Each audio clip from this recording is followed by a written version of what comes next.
Grace, mercy, and peace to you from God our Father and from our Lord and Savior, Jesus Christ. Amen. Dear brothers and sisters in Christ, today we talk about the Master who restores. Picture this, 10 men standing at a distance, keeping themselves separated from everyone else. They see the village. They see the village where they used to live. Their homes, their families going about their daily lives, but they cannot go there.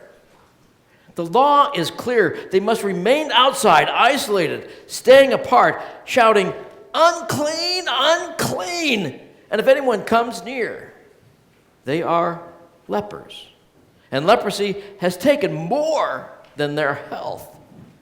It has taken their place in the community from them, their relationships, their belonging. Then, one day, Jesus passes through. From their place of isolation, these 10 men cry out, "Jesus, Master, have mercy on us." This morning, I want us to focus on two fundamental Christian truths that emerge from this encounter. Truths that speak powerfully to us here today. Truth number one, that Jesus is the Master. Did you notice what these 10 lepers called Jesus? Not teacher, not Savior, not even Messiah. They called him Master. And they were absolutely right. Throughout the Gospels, we see him demonstrate his mastery. Sometimes Jesus would lay his hands on them. Other times, he would use spit and mud. Sometimes he would simply speak the word. But this case is different. Jesus does not touch these lepers. He does not speak their disease away. He simply tells them, "Go and show yourself to the priests." And the text tells us that as they went, they were cleansed. Only the Master can do that. Heal with a simple instruction, sending men on their way while their healing happens in the going. We need to understand this truth deeply because we live in a world that says there is no master. Our culture says you are the master of your own destiny, the captain of your own ship, if you will. We're told to look within ourselves for strength, to trust your own heart. But that's a lonely way to live. When you are your own master, you bear the full weight of every failure, every disappointment. When the crop fails, when the diagnosis comes back negative, when the relationship just falls apart. If you are your own master, you have no one to cry out to. But these 10 lepers knew better. They knew they needed a master greater than themselves. And so do we. We need Jesus, the Master who has authority over disease and death, over sin and Satan, over our past and our future. This is not a master who lords his power over us like a tyrant. No, this is the master who hears the cries of those who are hurting and responds with mercy. Jesus, Master, have mercy on us, they cried. And he did. Truth number two, Jesus restores to community those who have been alienated. See, Jesus did not just heal their bodies. He gave them something even more precious. He restored them to community. You see, leprosy was not just a physical disease, it was social death. Leviticus 13 commanded that those with certain skin diseases had to live outside the village, separated from family and friends. These 10 men were living in isolation. They could not sit at the dinner table with their families. They could not embrace their children. They could not participate in worship at the synagogue. They could not work alongside their neighbors in the fields. If they were in the same situation today, we might say they've been canceled. But when Jesus healed them, he did more than cure a disease. He reversed that social death. By taking away their leprosy, he gave them back their place in the community. He brought them home to friends, to loved ones, to belonging and family. This is what the Master does. He restores to community those who have been alienated. See, we're living in a cancel culture. You might be thinking, well, we do not have leprosy here in Kansas. Well, you might be right. But we do have something that is just as devastating. We live in what's been called a cancel culture. Somebody makes a mistake, maybe a small one, maybe sometimes a huge mistake, and they lose everything. Their place, their job, their reputation, their friends. It doesn't matter if they're sorry, no. There's no mercy in cancel culture. There's no pathway back.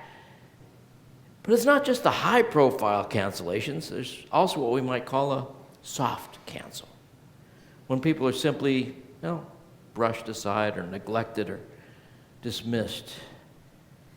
I'm thinking about that girl in the high school cafeteria. She used to have friends back in middle school, but over the years, they just sort of drifted away. First, she was left out of the group chat, then the inside jokes, then the weekend plans. Now, she's eating by herself again. I'm thinking about the man who just retired after decades of hard work. At first, retirement felt like relief, but it doesn't take long before he misses being needed. He used to have a position, a place, a responsibility. Now, nobody calls asking for his help. He sits at home, wondering if he still matters. Thinking about the black sheep in the family, the one who just did not fit the mold, who made his own choices, who possibly burned some bridges. Everyone says he's welcome to return, but everyone knows it's always easier if he just does not come around anymore. Friends, alienation is real. Loneliness is real. Being cast out, set aside, forgotten, these are real experiences that real people in our own communities are facing right now. But here's the good news. Jesus knows what it's like to be canceled. In our gospel reading, Jesus was on his way to Jerusalem.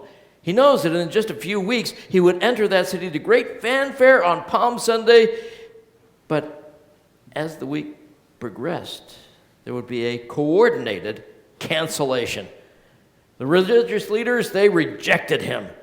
The crowds who shouted Hosanna on Sunday were shouting, crucify him by Friday.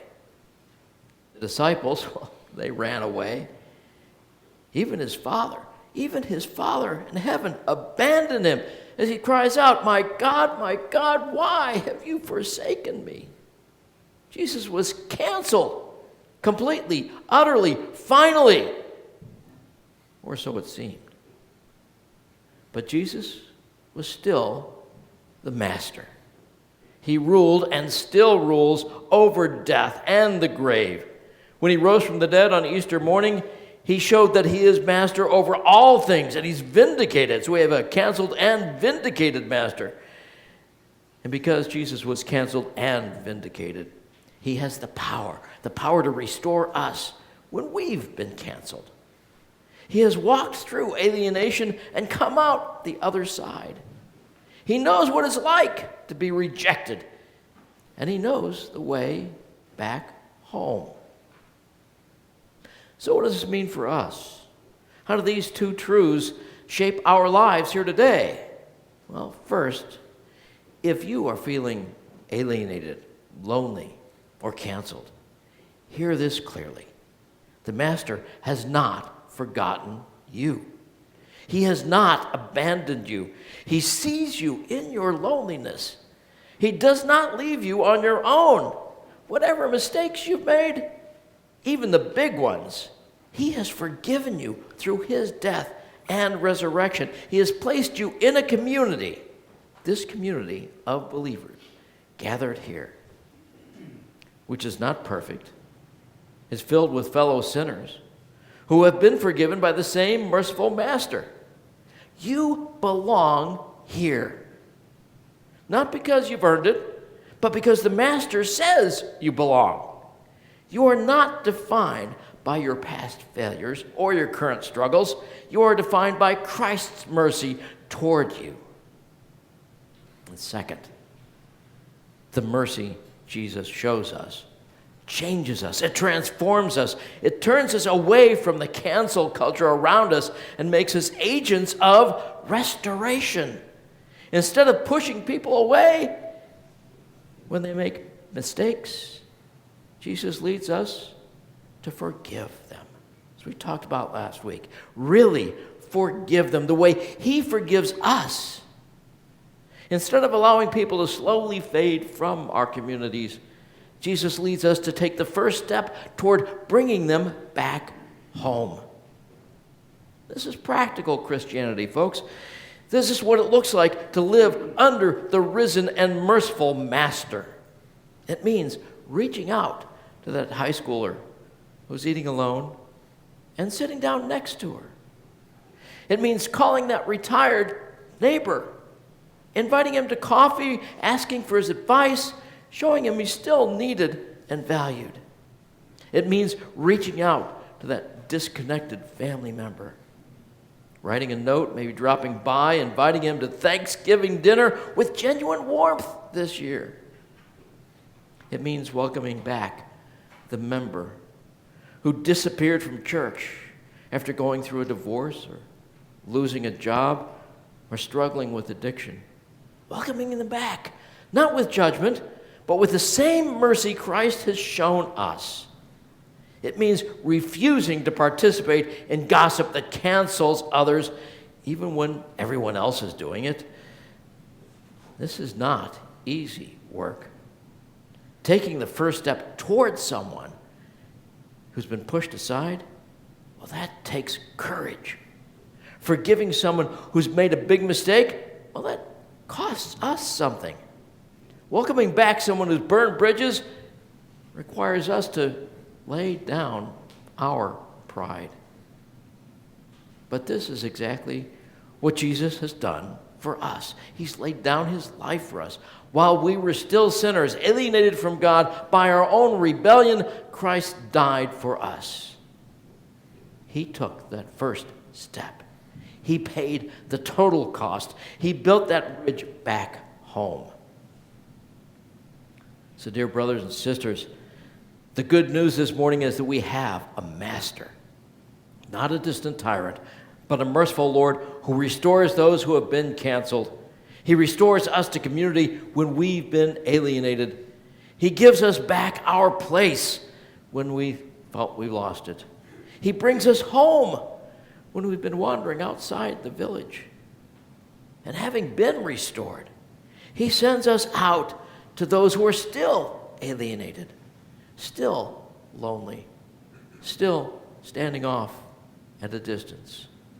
He sends us to be His hands and His feet, His voice and His embrace, bringing His mercy to a world that desperately needs it. So let's go. Let's live as people who serve a merciful Master. Let's build communities of grace where canceled people find restoration, where lonely people find belonging, where alienated people find, well, home. And we are all growing together in Christ's love and grace. In Jesus' name, amen. Now may the peace of God, which surpasses all understanding, guard our hearts and minds in Christ Jesus, our Master. Amen.